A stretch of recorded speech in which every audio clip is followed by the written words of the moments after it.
peut pas continuer comme ça. Je veux dire, ce pays est administré majoritairement par des hommes. Vous avez uniquement 16% des maires en France qui sont des femmes. C'est-à-dire que l'immense majorité des maires de France, de ceux qui prennent les décisions du quotidien, les décisions importantes sur les écoles, sur la propreté, sur la sécurité du quotidien, sur tous ces sujets-là, sur les modes de garde, sur les crèches, tous les gens qui prennent ces décisions, la majorité, plus de 80%, sont des hommes.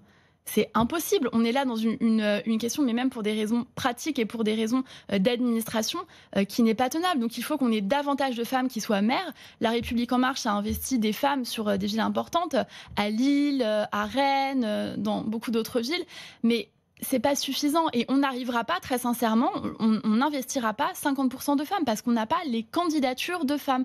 Donc il faut que toutes les femmes qui se disent « Oh, c'est peut-être pas pour moi, je sais pas si je serai à la hauteur, je sais pas si je vais arriver… » Qu'elles aient confiance en elles et qu'elles y aillent. Exactement, qu'elles y aillent. Parce que quand vous dites à un homme « Est-ce que tu veux être candidat pour être maire ?» La plupart du temps, je suis désolée, c'est pas des clichés, c'est la vérité, la plupart du temps, on a l'impression que la France l'attend et que évidemment il va être candidat parce que évidemment il sera élu, il est le meilleur, etc.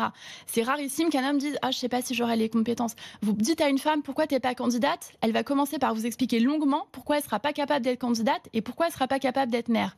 Ça suffit, vous êtes capable d'être maire.